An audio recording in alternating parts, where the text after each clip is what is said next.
जय श्रीराम. आज श्रीरामचरितमानस भाग 169. रामी चित्तलयः सदा भवतु मे, भो राम मामुद्धर.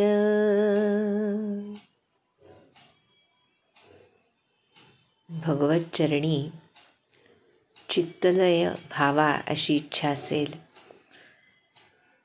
तर या जगामध्ये जे काही चढ उतार विविध प्रसंग घडत असतात त्यांच्याकडे ते सुद्धा क्षणिक आहेत हे लक्षात घेऊन दुर्लक्ष करता येण्याची वृत्ती बाणवावी लागते. कारण या जगामध्ये मृत्यूलोकामध्ये कोणतीही गोष्ट, व्यक्ती, वस्तू, पदार्थ, परिस्थिती कोणतीच स्थिर नाही, कोणतीच शाश्वत नाही. आणि त्यामुळे या जगामध्ये जे काही सुख किंवा दुःख वाट्याला येतं प्रत्येक जीवाच्या, त्या सुखाला दुःखाची बाजू असते आणि प्रत्येक दुःखाला सुखाची बाजू असते. असं सुख दुःख मिश्रित असंच हे आयुष्य असतं. शुद्ध सुख कुणालाही मिळत नसतं. किंबहुना संत आम्हाला सांगतात की दुःख आहे म्हणूनच सुखाची किंमत आहे. आणि भगवंताची किंमत यासाठी आहे की सुखानंतर दुःख येतच. जर अखंड सुखच एखाद्याला मिळत असेल तर त्याला शाश्वततेकडे जाण्याची वाट चालण्याची गरजच भासत नाही आणि ते शक्यच नाही. कारण प्रत्येकच सुखदुःखांकित जीव मानवी असंच याचं स्वरूप आहे. आणि त्यामुळे कोणतीही परिस्थिती केवळ सुख किंवा केवळ दुःख निर्माण करू शकत नाही. आणि म्हणून या सुखदुःखाच्या पलीकडचा जो शाश्वत आनंद, जास्त योग्यपणे त्याला शाश्वत शांती म्हणता येईल, ती ही केवळ त्या शाश्वत तत्वाच्या हृदयदर्शनामध्ये आहे. आणि त्यामुळेच ह्या परमार्थ मार्गाचं, ह्या सर्व संत ग्रंथांचं, ह्या भगवंतांच्या नामरूप लीला गुणधामाचं, भगवंतांच्या परिजनांचं म्हणजे संतांचं महत्त्व. त्यामुळे काल जे आपण बघितलं, तुलसीदासांनी जो आम्हाला वनवासातला त्यांचा काळ सांगितला सीता, राम आणि लक्ष्मणाच्या, त्यामध्ये कसा भक्त आणि भगवंत यांचा संबंध असतो. जेव्हा भगवंत किंवा सद्गुरू किंवा आपलं आराध्य निकट असतं त्यावेळच्या काळाचं वर्णन झालं.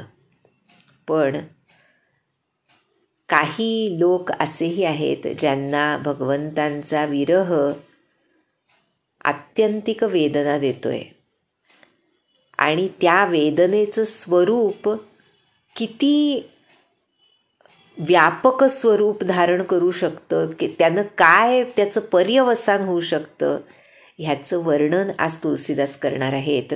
पूर्ण अयोध्येतला प्रसंग, सुमंत्र परत आल्यानंतरचा तो पूर्ण प्रसंग आपण एका भागामध्ये बघणार आहोत. कारण त्यामध्ये इतर काही वेगळं आहे असं नाही, केवळ ते पठण आपण ह्या कथानकाच्या भागामध्ये करणं आवश्यक आहे. आणि दशरथ महाराजांचं अगाध प्रेम कसं आहे प्रभूचरणी, आज पुत्ररूपामध्ये आहेत पण खरं ते भगवंताच्या सान्निध्याचं प्रेम आहे. आणि त्यामुळे त्याच्याबद्दलचं चिंतन आज तुलसीदास मांडणार आहेत, ते आपण बघूया. म्हणतायत, फिरेऊ निषादु प्रभु ही पहुँचाई, सचिव सहित रथ देखे सियाई। मंत्री बिकल बिलोकी निषादु, कही न जाई जस भयउ विषादु। राम राम सिया लखन पुकारी, परे उधरनी तल व्याकुल भारी। देखी दखिन दिसी हयहि नाही, जनु बिनु पंख बिहग अकुलाही। नहीं तृण चरहि न पियहि जलु, मोचहि लोचन बारी। व्याकुल भये निषाद सब, रघुबर बाजी निहारी। सुमंत्र जेव्हा अयोध्येमध्ये आला त्यावेळचं वर्णन तुलसीदास करतायत. सुरुवातीला सांगतायत की श्रीरामांना त्या चित्रकूटावर पोहोचवून जेव्हा निषादराज गुह परतला तेव्हा पहिल्यांदा काय झालं तर सुमंत्र रथ घेऊन उभे असले आहेत हे त्यांना दिसलं. आणि निषादराजाला येताना बघून आणि श्रीराम सीता लक्ष्मण काही परत आलेले नाहीत हे बघून सुमंत्राला जे दुःख झालं, जी व्याकुळता आली त्याचं वर्णनच करता येणं शक्य नाही. हे राम, हे राम, हे सीते, हे लक्ष्मणा असा घोष जणू सुमंत्र करतायत. व्याकुळ होऊन जमिनीवर पडतायत. पहा बरं, मंत्री आहेत सुमंत्र, पण जसं आपण अगोदर बघितलं तो परिवाराचाच भाग आहे. किंबहुना संबंध अयोध्यापुरीच हा श्रीरामांचा परिवार आहे. त्यामुळे त्यांचं दुःखसुद्धा परिवारजनां इतकंच तीव्र आहे. तुलसीदास वर्णन करतायत त्या रथाचे घोडे सुद्धा दक्षिण दिशेकडे बघत, म्हणजे ज्या दिशेकडे हे गेले होते त्या दिशेकडे बघत खिंकाळतायत. पंख नसलेल्याप्रमाणे पक्षी व्याकुळ होत आहेत त्याप्रमाणेच ते घोडे सुद्धा व्याकुळ होत आहेत. काही गवत खात नाही आहेत, पाणी पित नाही आहेत, डोळ्यातून फक्त जलधारा वाहत आहेत. आणि सर्वच निषाद म्हणजे तिथले आदिवासी लोक, भिल्ल लोक त्या घोड्यांची अवस्था बघून व्याकुळ झालेत. काय प्रेम आहे पशूंचं सुद्धा. आणि त्यावेळेला मग निषाद राजांनी शेवटी सांगितलं धीर धरून, धरी धीर तब कहई निषादु, अब सुमंत्र परी हरहु विषादु। तुम्ह पंडित परमारथ गाता, धरहु धीर लखी विमुख विधाता। विविधि कथा कही कही मृदुबानी, रथ बैठारेहु बरबस आनी। शोक शिथिल रथु सकई नहाकी, रघुबर बिरह पीर उरबाकी। धीर धरून निषादराज म्हणू लागला, हे सुमंत्रा, आता तुमचं दुःख सोडून द्या. तुम्ही विद्वान आहात, परमार्थ जाणणारे आहात. त्यामुळे आता दैवच प्रतिकूल आहे असं समजा आणि सावरा स्वतःला.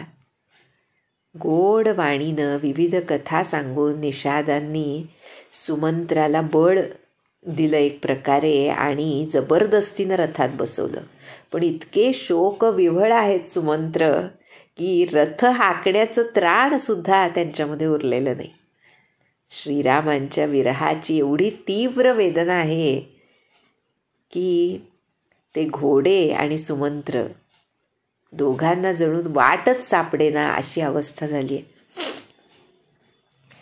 चरफराही मग चलही न घोरे, बन मृग मनहु आनी रथ जोरे, अडुकी परही फिरी हे रही पीछे, राम वियोगी बिकल दुख तीछे, जो कह राम लखनु बेदेही, हिंकरी हिंकरी हित हे रही तेही, बाजी बिरह गति कही किमि जाती, बिनु मनी फनी कबिकल जेही भाती. इतकी व्याकुळता आहे की ते घोडे तडफडत आहेत, त्यांना वाटेवर चालता येत नाही आहे घोड्यांना श्रीरामांच्या विरहानं. असं वाटतंय जणू जंगली पशु आणून रथाला जोडलेत असे ते चालतायत. कधी ठोकर खाऊन पडतायत श्रीरामांच्या वियोगानं, कधी मागे वळून बघतायत आणि दुःखानं व्याकुळ झालेत. कुणी जर रस्त्यामध्ये सीता, राम किंवा लक्ष्मणांचं नाव घेतलं तर त्याच्याकडे घोडे प्रेमानं बघतायत, खिंकाळतायत. काय ती घोड्यांची दशा वर्णावी म्हणतात तुलसीदास. मण्याविना व्याकुळ झालेल्या सर्पाप्रमाणे त्यांची अवस्था झाली होती. आपलं काहीतरी मर्मबंधातली ठेव हरवल्यासारखी त्या घोड्यांची स्थिती झाली. अशा या घोड्यांसह सुमंत्र आता अयोध्येला पोहोचणंच अवघड आहे हे लक्षात येऊन, भयवु निषादु विषाद बस देखत सचिव तुरंगा, बोली सुसेवक चारि तब दिये सारथी संगा. सुमंत्रांची आणि घोड्यांची दशा बघवेना निषाद राजाला. तेव्हा त्यानं 4 आपले उत्तम सेवक बोलावले. निषाद जे होते तिथे लोक, त्यांना बोलावलं, भिल्ल लोकांना, आणि सारथ्यांसोबत म्हणजे सुमंत्रांसोबत दिलं. आणि मग गुह सारथी फिरे पहुँचाई, बिरहु विषादु बरनी नहीं जाई, चले अवधले रथ ही निषादा, हो ही छन मगन विषादा, सोच सुमंत्र बिकल दुख न दीना, धिग जीवन रघुबीर बिहीना, रही न अंत हूँ अधम शरीरू, जसु न लहे वो बिछुरत रघुबीरू, भये अजस अघ भाजन प्राणा, कवन हेतु नहीं करत पयाना, अह मंद मनु अवसर चूका, अजहु नर हृदय होत दुई टूका, मीजी हाथ सिरु धुनि पछिताई, मनहु कृपन धन राशि गवाई, बिरिद बाधी बर बीरु कहाई, चले ओ समर जनु सुभट पराई. विप्र विवेकी वेद विद सम्मत साधु सुजाति, जिमि धोखे मद पान कर, सचिव सोचते ही भांति, जिमि कुलीनति साधु सयानी, पति देवता करम मन बानी, रहै करम बस परिहरि नाहु, सचिव हृदय तिमि दारुण दाहु, लोचन सजल डीठी भई थोरी, सुनई न श्रवण बिकल मति भोरी, सुख ही अधर लागी मुह लाटी, जीव न जाई उर अवधि कपाटी, बिबरन भय बुन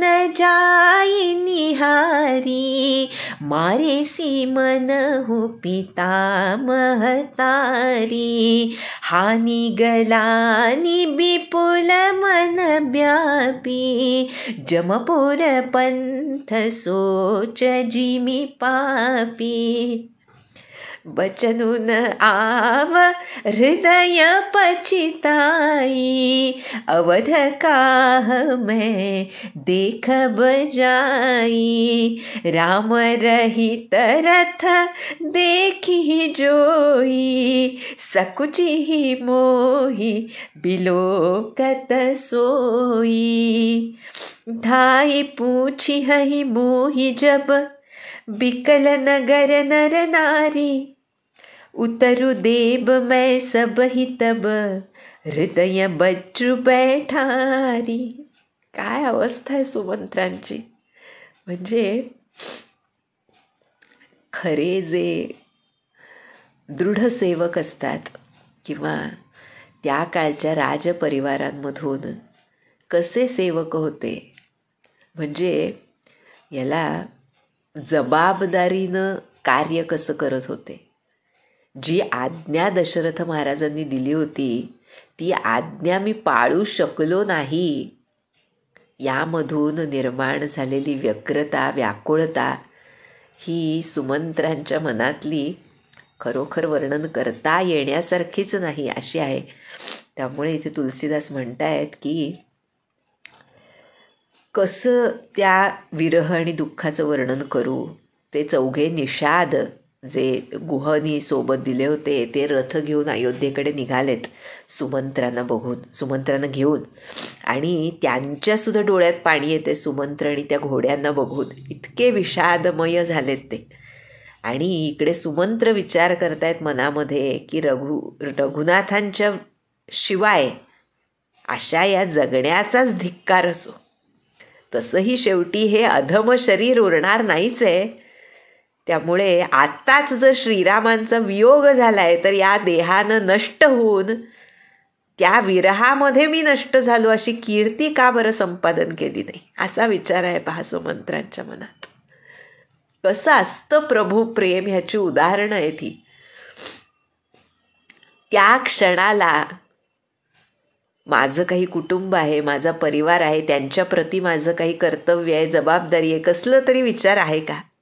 एकच विचार आहे, प्रभुचरण, ज्यांचा विरह झाला आहे आणि त्यामुळे मला जगण्याचा अधिकारच नाही, धिक्कार असो, असा विचार आहे. त्यामुळे हात चोळत डोकं बडवून घेत पश्चाताप करतायत सुमंत्र. किती व्याकुळता आहे पहा, किती व्यग्रता आहे पहा. म्हणजे तुलसीदास वर्णन करतायत की हे जे प्राण उरलेत आता ती अपकीर्ती आणि पापाचं निधान आहे. त्यामुळे आता हे निघून का जात नाही, अजूनही हृदय फुटून का जात नाही, अशा रीतीनं पश्चाताप करतायत जसा एखादा कंजूष मनुष्य धनाचा खजिना गमावल्यानंतर करत असतो. जसा एखादा वीरवेशामधला योद्धा, शूरवीर मनुष्य युद्धामधून पळून चाललाय अशी त्यांची अवस्था झाली म्हणतात. कसा पश्चाताप करत होते सुमंत्र तर वर्णन करतायत की एखादा विवेकपूर्ण, वेदज्ञानी आणि उत्तम वर्तणूक असलेला, साधुसंमत वर्तणूक असलेल्या कुलीन अशा विप्रानं चुकून मद्य प्यावं आणि मग पश्चाताप करावा, तसा पश्चाताप सुमंत्र करतायत म्हणतात. ज्याप्रमाणे पहा बरं कसं वर्णन केलंय. जिमी कुलीन तीय साधू सयानी, पती देवता कर्म बनबानी. जशी एखादी कुलीन सज्जन मनवचन कर्मानं पतीलाच परमेश्वर समजणारी पतिव्रता, तिला जर दुर्दैवानं पतीला सोडून राहावं लागलं तर तिच्या मनाला जशा भयंकर यातना होतील त्याप्रमाणे सुमंत्रांच्या मनाची अवस्था आहे म्हणतात. आमचे महाराज म्हणतात, एकदा एक गुरु केल्यानंतर दुसरा गुरु करू नये. पतिव्रतेप्रमाणे गुरुला आपलं सर्वस्व अर्पण करावं लागतं, असं श्री महाराजांचं वचन आहे. इथे तेच आम्ही बघतो आहोत. ह्यामधून आम्हाला तेच शिकायचं आहे की कशी अनन्यता असली पाहिजे. आपल्या आराध्याला सोडून, आपल्या सद्गुरूंना सोडून इतर कुणाचा विचारसुद्धा मनाला स्पर्श करून गेला तर यातना व्हाव्यात. तो मानसिक व्यभिचार सहन न होणं ही अनन्यतेची खूण आहे. आणि ते इथे सुमंत्रांमध्ये दिसतंय. म्हणतायत डोळ्यात पाणी आहे, दृष्टी मंद झाली आहे रडून, कानांना काही ऐकू येत नाही, बुद्धी भरकटली आहे, ओठ सुकलेत, काय अवस्था आहे पहा. पण अशी ही मृत्यूची लक्षणं असून सुद्धा प्राण जात नाहीत. कारण काय म्हणतायत,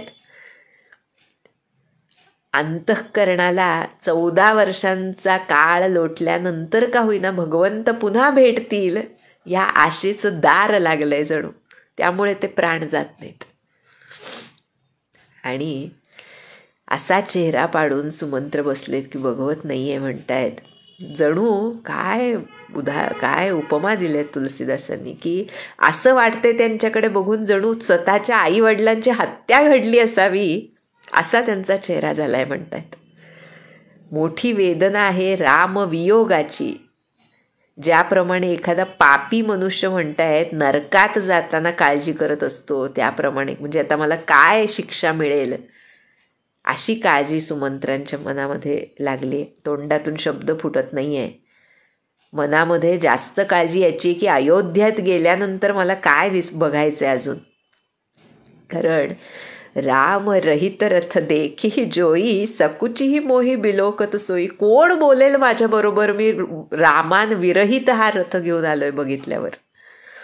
सगळे स्त्री पुरुष धावत येऊन मला विचारतील नगरातले, तेव्हा छातीवर दगड ठेवून मला उत्तर द्यावं लागेल. ही व्याकुळता सुमंत्रांच्या मनाला व्यापून आहे. पूछिहि दीन दुखित सब माता, कहब काह मैं तिन्हि विधाता। पूछिहि जब ही लखन महतारी, कहिहउँ कवन संदेश सुखारी। राम जननी जब आई ही धाई, सुमिरी बच्चू जिमी धेनु लवाई। पूछत उतरु देव मैं तेहि, गे बनु राम लखनु बैदेहि। जोई पूछिहि तेहि उतरु देबा, जाई अवध अब यहु सुख लेबा।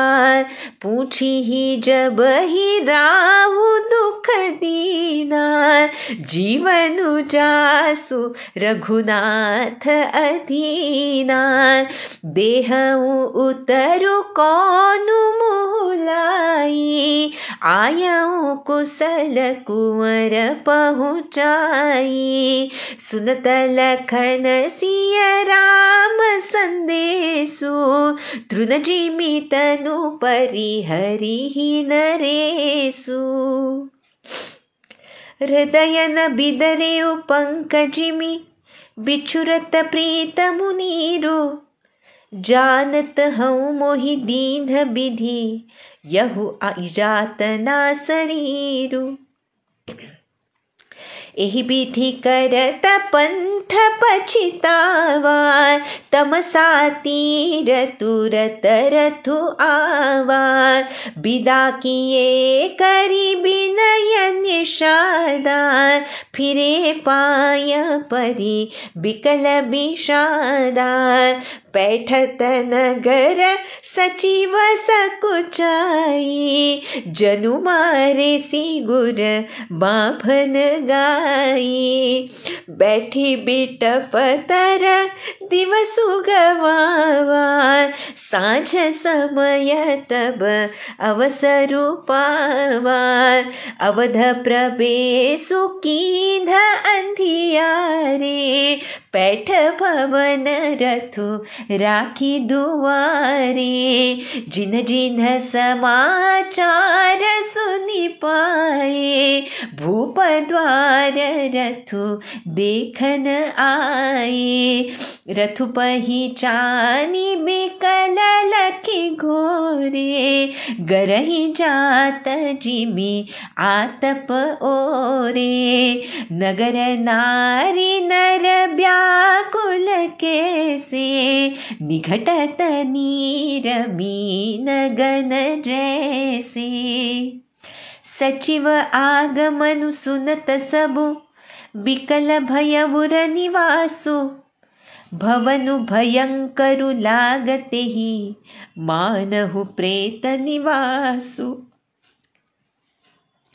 अति आरती सब पूछहि रानी, उतरु न आव बिकल भई बानी। सुनई न श्रवण नयन नहीं सूझा, कहु कहाँ नृपु तेहि तेहि बूझा। दासीन दीख सचिव बिकलाई, कौसल्या गृह गई लवाई। जाई सुमंत्र दीख कस राजा, अमिय रहित जनु चंदु बिराजा। आसन शयन विभूषण हीना, परु भूमि तल निपट मलीना। लेई उसासु सोच एहि भांति, सुरपुर तेजनु खसिउ जदाति। लेत सोच भरी छिनु छिनु छाती, जनु जरी पंख परिउ संपाति। राम राम कह राम सनेही, पुनि कह राम लखन बैदेही। देखि सचिव जय जीव कही, कीन्हेउ दंड प्रणामु। सुनत उठेउ व्याकुल नृपति, कहु सुमंत्र कह रामु। सुमंत्र व्याकुळ मनानं विचार करतायत, सर्व दुःखी माता जेव्हा मला विचारतील तेव्हा हे विधात्या मी काय त्यांना उत्तर सांगू. जेव्हा लक्ष्मणाची माता सुमित्रा मला विचारेल तेव्हा तिला सुख होईल असा कोणता निरोप बरं मी आणलाय. नुकतीच व्यालेली गाय वासराची आठवण येतात जशी धावत येते, तशी माता कौसल्या धावत येईल मला बघून आणि विचारल्यावर मला हेच सांगावं लागेल की नाही माय, श्रीराम लक्ष्मण सीता निघून गेले वनात. जो कोणी विचारेल त्याला हेच सांगावं लागणार ना. सुमंत्र म्हणतायत अयोध्येला गेल्यावर आता हेच माझ्या नशिबात आहे.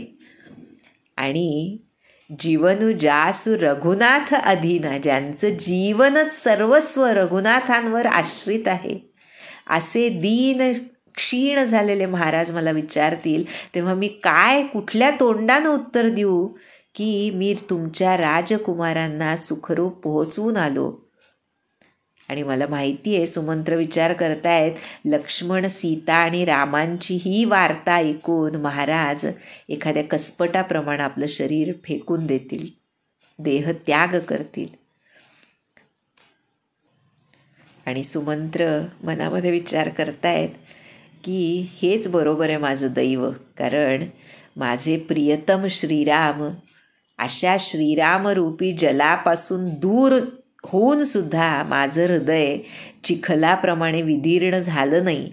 आणि म्हणून मला वाटतं की याच नरक यातना भोगण्यासाठी मला हे शरीर विधात्यानं दिलं आहे.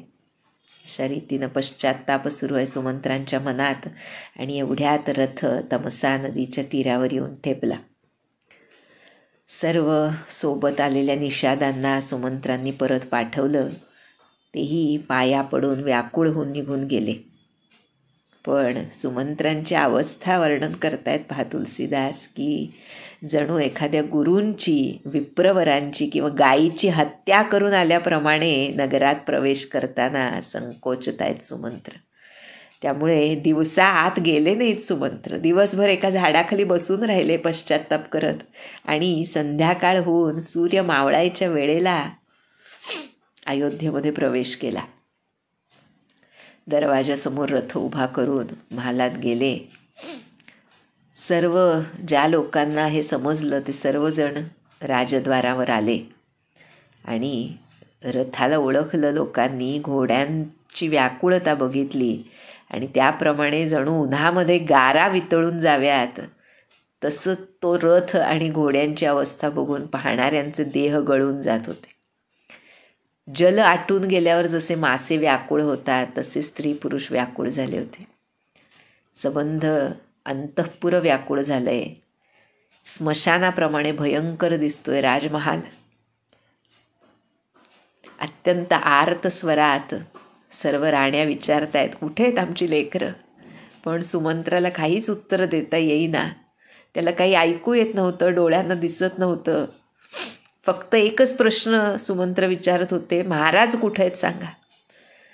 आणि त्यावेळी एक दासी कौसल्याच्या महालामध्ये घेऊन गेल्या, जिथं महाराज असे बसले होते जणू तुलसीदास म्हणतात अमृताच्या विरहित असलेला चंद्र जसा तेज विरहित होतो तसे बसलेत. आसन शय्या आभूषणं टाकून दिली आहेत आणि उदास होऊन जमिनीवर पडलेत. उसासे टाकतायत, विचार करतायत. स्वर्गातून पतन झाल्याप्रमाणे काळजी करत बसला असावा ययाती, तशी अवस्था आहे म्हणतात तुलसीदास. आपल्याला माहीत असेल तर जटायूचे बंधू संपाती ते जसे पंख जळून गेल्यावर पडले होते तसे राजे पडलेत आणि काळजी करतायत. मनामध्ये विकल दशा आहे.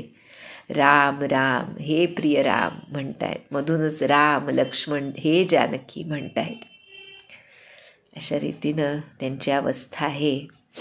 आणि तेवढ्याच सुमंत्रांनी दंडवत प्रणाम केला येऊन आणि लगेच व्याकुळ होऊन राजांनी बघताच विचारलं, हे सुमंत्रा कुठे माझा राम सांग रे.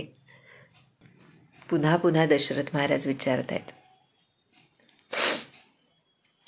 भूप सुमंत्रुलीन उरलाई बुडत कछु अधार जनु पाई सहित स्नेह निकट बैठारी पूछत राउ नयन भरी बारी राम कुशल कहु सखा स्नेही कह रघुनाथ लखनु बैदेही आने फेरी की बनहि सिधाए सुनत सचिव लोचन जल छाए सो कभी कल पुनि पूछन रेसु कहु सिय राम लखन संदेसु राम रूप गुण शील सुभाऊ सुमिरी सुमिरी उर सोचत राऊ सुनाई दीन बनवासु सुनि मन भय बुन हर्षु हरासु सो सुत बिछुरत गये न प्राणा को पापी बड़ मोहि समाना सखा राम सिय लखनु जह तहा मोहि पहुँचाओ नाही न चाहत चलन अब प्राण कहूँ सति भाऊ पुनि पुनि पूछत मंत्री हिराऊ प्रियतम सुवन संदेश सुनाऊ करहि सखा सोई बेगी उपाऊ रामु लखनु सिय नयन देखाऊ सचिव धीर धरि कह मृदु बानी महाराज तुम पंडित ज्ञानी वीर सुधीर धुरंधर देवा, साधु समाजु सदा तुम सेवा। जन्म मरण सब दुख सुख भोगा, हानि लाभ प्रिय मिलन वियोगा। काल करम बस हो ही गोसाई, बरबस राति दिवस की नाई। सुख हर्ष ही जड़ दुख भी लखाही, दो समधीर धरहि मन माही।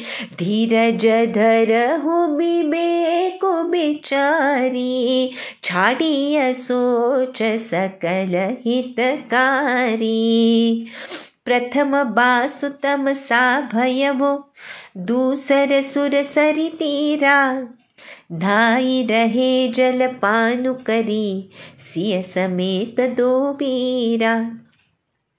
केवट कीन्ही बहुत सेवकाई, सो जामिनी सिंगरौर गवाई।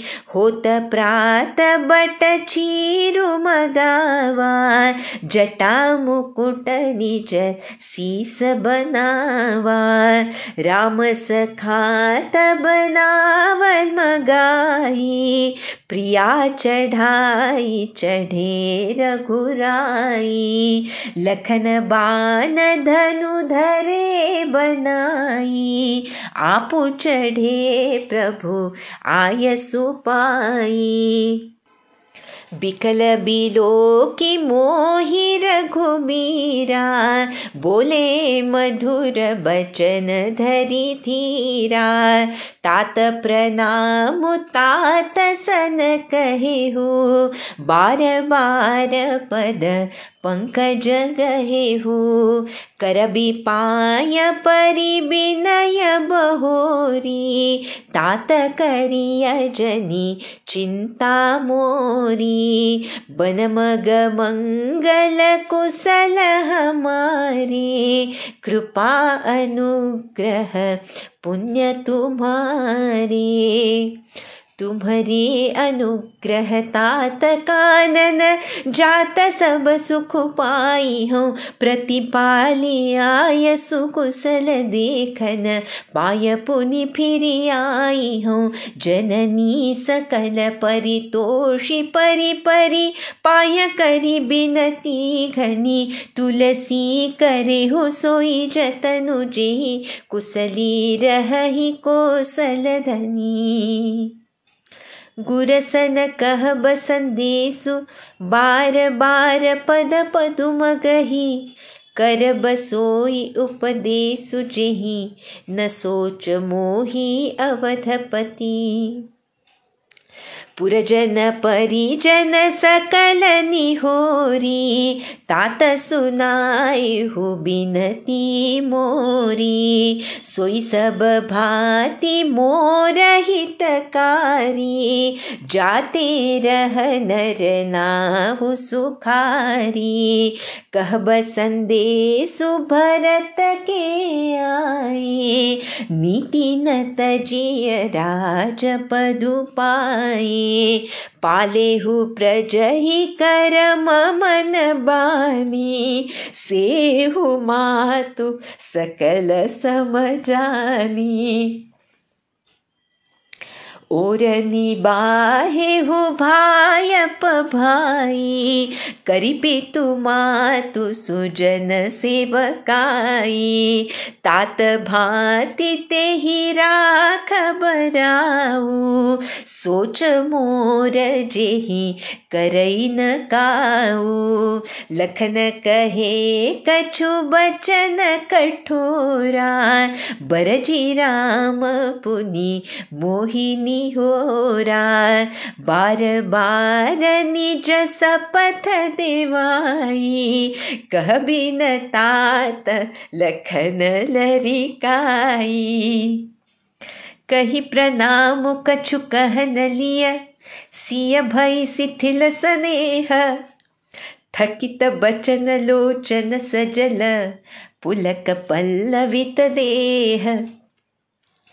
तेहि अवसर रघुबर रुख पाई, केवट पार ही नाव चलाई। रघुकुल तिलक चले ही भांति, देखऊँ ठाठ कुलिस धरि छाती। मैं आपन किमि कहूँ कलेसु, जियत फिरेऊ लेई राम संदेशु। अस कही सचिव बचन रही गयऊ, हानि गलानी सोच बस भयऊ। सूत बचन सुनत ही नर नाहु, परे उधर निउर दारुन दाहु। तलफत विषम मोह मन मापा, माजा मनहु मीन कहूँ व्यापा। करि बिलाप सब रोवहि रानी, महाविपति किमि जाई बखानी। सुनि बिलाप दुखहु दुख लागा, धीरजहु कर धीरजु भागा। भयहु कोलाहल अवध अति, सुनि नृप राउर सोरु। विपुल बिहग बन परेउ निसी, मानहु कुलिस कठोरु। प्राण कंठगत भयमु भुआलु, मनि बिहीन जनु व्याकुल ब्यालु। इंद्री सकल बिकल भई भारी, जनु सर सर सिज बनु बिनु बारी। कौसल्या नृपु दीख मलाना, रविकुल रवि अंथयउ जिय जाना। उरधरि धीर राम महतारी, बोली बचन समय अनुसारी। नाथ समुझी मन करिय विचारु, राम वियोग पयोधि अपारु। करन धार तुम अवध जहाजु, चढ़ेउ सकल प्रिय पथिक समाजु। धीरजु धरियत पाई पारु, नाही तबूडिहि सब परिवारु। जौ जिय धरिय बिनय पिय मोरी, रामु लखनु सिय मिलहि बहोरी। प्रिया बचन मृदु सुनत नृपु, चितयवु आँखि उघारी। तलफत मीन मलिन जनु, सींचत शीतल बारी। धरि धीरजु उठि बैठ भुआलु, कहु सुमंत्र कह राम कृपालु। कहा लखनु कह राम सनेही, कह प्रिय पुत्र बधु बैदेही। बिलपत राहु बिकल बहु भांति, भई जुग सरी ससिराति न राति। तापस अंध साप सुधि आई, कौसल्य ही सब कथा सुनाई। भयभु बिकल बरनत इतिहासा, राम रहित धिग जीवन आसा। सो तनु राखी करब मैं काहा, जेहि न प्रेम पनु मोर निबाहा। हार घुनंदन प्राण पीरीते, तुम बिनु जियत बहुत दिन बीते। यहाँ जानकी लखन हार खुबर, हा पितु हित चित चातक जलधर। राम राम कहि राम कहि, राम राम कहि रामा। तनु परिहरि रघुबर बिरह, राऊ गयवु सुरधामा. जियन मरण फलु दशरथ पावा, अंड अनेक अमल जसु छावा. जियत राम बिधु बदनु निहारा, राम बिरह करी मरनु सवारा. शोक बिकल सबरो वही रानी, रूपु सीलु बलु तेजु बखानी. करही बिलाप अनेक प्रकारा, परही भूमि तल बारही बारा.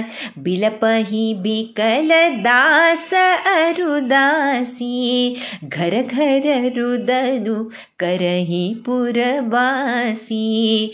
अथयउ आजु भानु कुल भानु, धर्म अवधि गुण रूप निधानु. गारी सकल कई कई देही, नयन बिहीन कीन जग जेही. एहि विधि बिलपत रैनी बिहानी, आये सकल महामुनि ज्ञानी. तब वसिष्ठ मुनि समय सम, कही अनेक इतिहासा. शोक निवारेउ सब ही कर, निज विज्ञान प्रकाशा.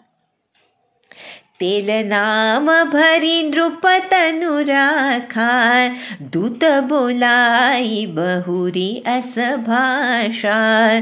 धावहु बेगी भरत पहि जाहु, नृप सुधि कतहु कहु जनि काहु. इतने कहेहु भरत सन जाई, गुर बोलाई पठयउ दो भाई. सुनि मुनि आयसु धावन धाये, चले बेग बर बाचिल जाये. इतकं हृदयद्रावक वर्णन केलंय तुलसीदासांनी की, कारण तो प्रसंगच तसा आहे. जेव्हा सुमंत्राला बघितलं तेव्हा त्यांना, सुमंत्राला दशरथ राजे हृदयाशी कवटाळलं त्यांनी. जसं बुडत्याला काडीचा आधार म्हणतो तशी अवस्था होती. डोळ्यात अखंड अश्रुधारा लागल्या आहेत आणि विचारतायत राजे की, हे मित्रा, बरं का, माझ्या रामाची खुशाली सांग. कुठं आहेत राम, लक्ष्मण आणि माझी सीता ते सांग. त्यांना तू परत घेऊन आलास की नाही, की ते वनात निघून गेले. हे सर्व ऐकून सुमंत्र अत्यंत व्याकुळ झालेत की कसं सांगू मी. पण पुन्हा पुन्हा विचारतायत राजे दशरथ. आणि मुख्यतः रामांचं रूप, गुणशील आणि स्वभाव ह्यांची आठवण होऊन होऊन सुमिरी सुमिरी राजे मनामध्ये शोक करतायत. राजे म्हणतायत, दशरथ महाराज, मी म्हटलं रामाला माझ्या की मी तुला राजा करतो आणि वनवास दिला. हे ऐकून सुद्धा माझ्या रामाच्या मनामध्ये ना हर्ष होता ना विषाद होता. असा माझा पुत्र सोडून गेल्यावरही माझे प्राण गेले नाहीत, मग माझ्यासारखा मोठा पापी कोण असेल. हे सख्या, हे सुमंत्रा, जिथं माझा राम, जानकी आणि लक्ष्मण आहेत तिथंच मलाही घेऊन चल, नाहीतर माझे प्राण आत्ता निघून जातील. वरचेवर विचारतायत राजे दशरथ की माझ्या प्रियतम पुत्रांची वार्ता मला सांग. काहीतरी उपाय कर जेणेकरून मी माझ्या राम, लक्ष्मण, सीतेला बघू शकेन. हे सर्व ऐकून सुमंत्र मन घट्ट करून म्हणाले, महाराज, तुम्ही पंडित आहात, ज्ञानी आहात, धैर्यवान पुरुषांमध्ये श्रेष्ठ असे आहात, ज्यांनी अनेक वेळेला अखंड साधुसेवा केलेली आहे. जन्म मरण, सुखदुःखांचे भोग, लाभ हानी, प्रियजनांचा संयोग वियोग हे सर्व काल आणि कर्म यांच्या अधीन आहे ना स्वामी. त्यामुळे ते रात्र आणि दिवस यांप्रमाणेच अनिवार्यपणे येत असतं. मूढ लोक सुखामध्ये आनंदित होतात, दुःखामध्ये रडतात. पण धीर पुरुष दोन्ही गोष्टींना समान मानतात ना. त्यामुळे आपण सर्वांचे रक्षक आहात महाराज. त्यामुळे विवेकपूर्ण विचार करा, धैर्य धारण करा आणि हा शोक सोडून द्या, असं सांगून सुमंत्र सबंध श्रीरामांच्या वनगमनाची वार्ता आता सांगतायत दशरथ महाराजांना. कसे ते तमसा नदीच्या तटावर आले आणि त्यानंतर दुसरा मुक्काम कुठं केला, तिथं स्नान करून कसे फक्त पाणी पिऊन राहिले 3 जण. निषादराजानं कशी सेवा केली, त्यानंतर जटाजूट कसं धारण केलं श्रीराम लक्ष्मणांनी, त्यानंतर केवटाचा प्रसंग वर्णन करून सांगतायत. आणि मग श्रीराम काय म्हणाले ते सांगितलं की हे तात, हे सुमंत्रा, माझ्या बाबांना माझा नमस्कार सांगा आणि माझ्यातर्फे वरचेवर त्यांच्या चरणकमलांना वंदन करा. पुन्हा त्यांचे पाय धरून विनंती करा की बाबा, माझी काळजी करू नका. तुमच्या कृपेनं आणि पुण्याईनं वनात सुद्धा आमचं कल्याणच होईल. हे तात, तुमच्या आशीर्वादानं मला वनात सर्व प्रकारचं सुख मिळेल. तुमच्या आज्ञेचं नीट पालन करीन आणि तुमचं चरणदर्शन घेण्यासाठी सुखरूपपणे आम्ही सर्वजण परत येऊ. हे सुमंत्रा, सर्व मातांचेही पाय धरावे, त्यांचं समाधान करावं आणि त्यांना विनंती करावी की कोसलाधीश दशरथ महाराज कुशल असतील असे प्रयत्न करावेत. वसिष्ठांना देखील माझा निरोप सांगावा, त्यांचे चरणस्पर्श करून की अयोध्यापतींनी आमची काळजी करू नये असंच त्यांना सांगावं, हे वसिष्ठांना सांगावं. सर्व पुरवासियांना विनंती करावी की महाराज ज्यानं सुखी होतील, त्यांना सुखी करेल तोच मनुष्य माझा हितकारी असेल.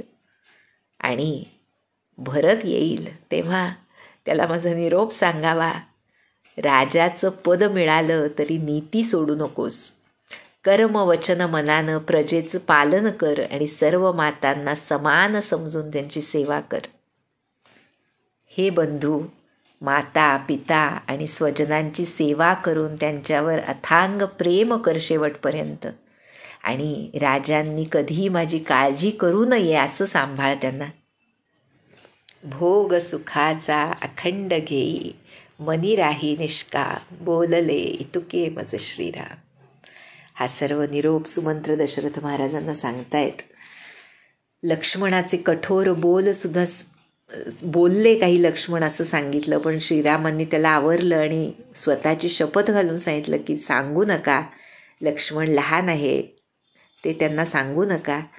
सीता नमस्कार करून काही सांगू लागली, पण ती जणू शिथिल होऊन गेली, प्रेमानं वश झाल्यामुळे अवघडून गेली.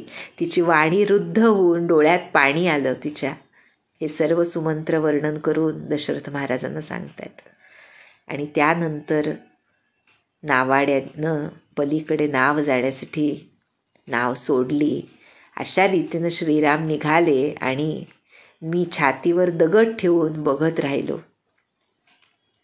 हे दशरथ महाराज, हा श्रीरामांचा निरोप घेऊन जिवंत म्हणे मी परत आलो, मी माझं दुःख कसं सांगू, अशा रीतीनं म्हणत सुमंत्र गप्प होऊन गेले. आणि हे बोलणं ऐकून दशरथ महाराज जमिनीवर कोसळले. आग भडकली होती हृदयामध्ये, तडफडू लागले, व्याकुळ झालं होतं मोहामुळे मन म्हटलंय. सर्व राण्या आक्रोश करतायत. कसं त्या महान संकटाचं वर्णन करू. महाविपत्ती, अयोध्येवर विपत्तीचा काळ आला होता. आणि तुलसीदास वर्णन करतायत, असा तो विलाप ऐकून दुःखालाही दुःख झालं आणि धैर्याचंही धैर्य गळून गेलं, अशी परिस्थिती निर्माण झाली. अयोध्येमध्ये मोठा कोलाहल माजला, राजांचे प्राण कंठाशी आले. आणि कौसल्या मातेनंच पहिलं जाणलं की आता हा सूर्यकुलातला सूर्य अस्ताला चालला आहे. तेव्हा मन घट्ट करून प्रसंगानुरूप ती राम महतारी म्हणतीये, हे नाथ, तुम्ही विचार करा ना, श्रीरामांचा वियोग हा अपार समुद्र आहे, पण अयोध्या जहाज आहे आणि तुम्ही त्याचे कर्णधार आहात. सर्व प्रजा आणि कुटुंबीय त्या जहाजातले प्रवासी आहेत. त्यामुळे तुम्ही धीर धराल तर सर्वजण तरुण जातील, नाही तर सर्व परिवार बुडून जाईल. माझी विनंती मान्य करा. मग श्रीराम, सीता, लक्ष्मण परत येऊन भेटतील. असं हे मृदू कौसल्याचं बोलणं ऐकून राजांनी डोळे उघडून बघितलं.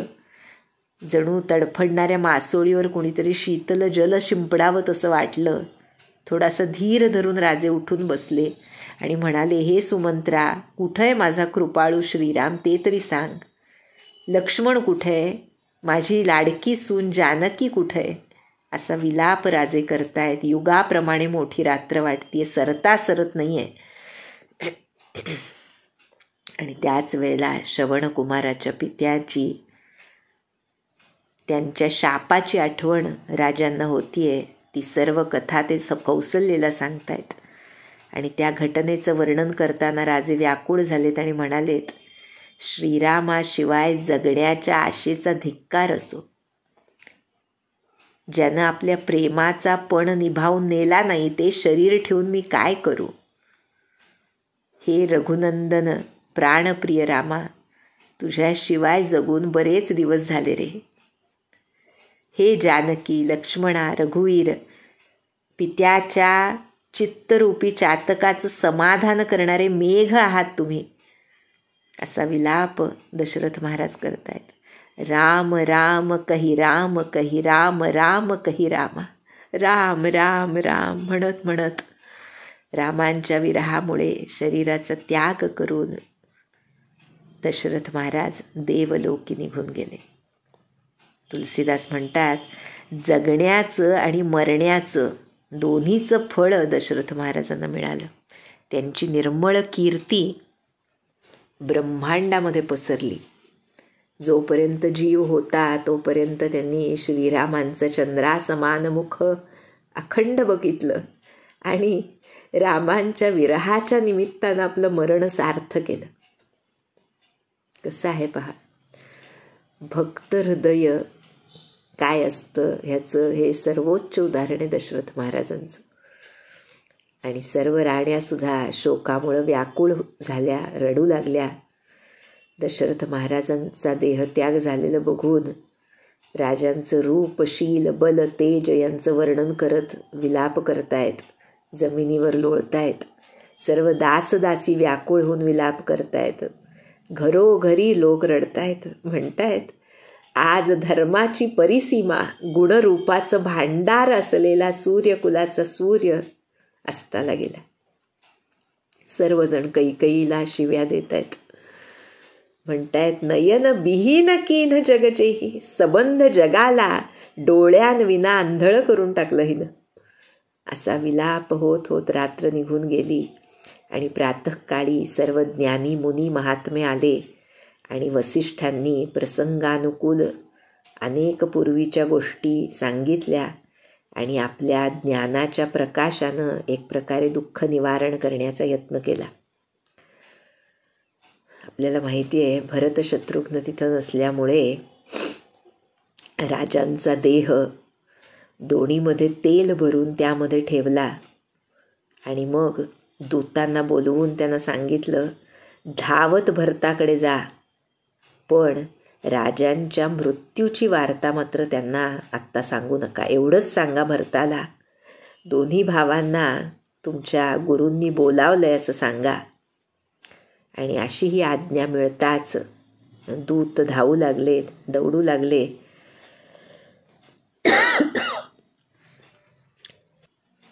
जणू घोड्यांच्या गतीला लाजवेल असं त्यांचं धावणं होतं, म्हणतात तुलसीदास. एवढ्या त्वरेनं ते भरत शत्रुघ्नाला आणण्यासाठी निघाले. आणि यानंतर एक नवीन अध्याय जणू सुरू होतो भरताच्या आगमनानंतर रामायणातला. अतिशय महत्त्वाचा, अतिशय प्रेम हृदयामध्ये जागृत करणारा असा. पण आजचा जो भाग आहे त्यामध्ये जे वर्णन आहे ते आपल्या आराध्याच्या विरहाचं वर्णन आहे. यामध्ये दोन गोष्टी साधकानं शिकण्यासारख्या ज्या आहेत, की कितीही उच्चतम अवस्था असली तरीसुद्धा बुद्धिभेद झाला की काय अवस्था होते ह्याचं जणू मूर्तिमंत प्रतीक म्हणजे अयोध्या आहे. कैकेयी मातेनं मंथरेचं ऐकून जे केलं त्यानुसार काय अवस्था झाली, जे इतकं संपन्न राष्ट्र होतं त्याची काय अवस्था झाली. त्यामुळे बुद्धिभेदापासून किती जपावं स्वतःला साधकानं, हे लक्षात घेणं हा पहिला परिपाठ आहे ह्या भागाचा. आणि दुसरा त्याहून महत्त्वाचा जो भाग आहे तो हा, आम्हाला महाराजांनी सांगितलं कलियुगामध्ये नामावतार आहे. त्यामुळे नामाशी आमचा सहवास घडला पाहिजे. नामाशी सहवास म्हणजेच रामाशी सहवास, हे महाराजांनी स्पष्ट करून सांगितलं, अनेक संतांनी स्पष्ट करून सांगितलं. त्यामुळे हा जो विरहाग्नी आहे तो आम्हाला ह्या प्रतीचा नामापासून विरह झाला की होतो का, हे तपासण्यासाठी हा आजचा भाग आहे. फक्त सगुण साकार स्वरूपाचा विरह या दृष्टीनं आता आम्ही साधकांनी घेण्याचं कारण नाही. अर्थात यामध्ये सद्गुरूंचा विरह, सगुण साकार भगवंतांचा विरह हे तर आहेच, पण त्याबरोबर जर नाम इज इक्वल टू राम आहे, तर नामाच्या विरहानं आम्हाला दशरथ महाराजांसारखी मरण यातना होते का, ह्याचा अंतर्शोध घेण्यासाठी हा भाग आहे. जेणेकरून आमच्या हृदयामध्ये नामाबद्दल, दशरथ महाराजांना रामाबद्दल जे प्रेम वाटत होतं तसं प्रेम निर्माण व्हावं, ही सद्गुरूंची खरी इच्छा नक्कीच असेल. त्यामुळे त्यांच्याच कृपेनं हा गुरुबोध आमच्या अंतःकरणामध्ये ठसावा, हीच त्यांच्या चरणी प्रार्थना करूया. जानकी जीवन स्मरण. जय जय राम.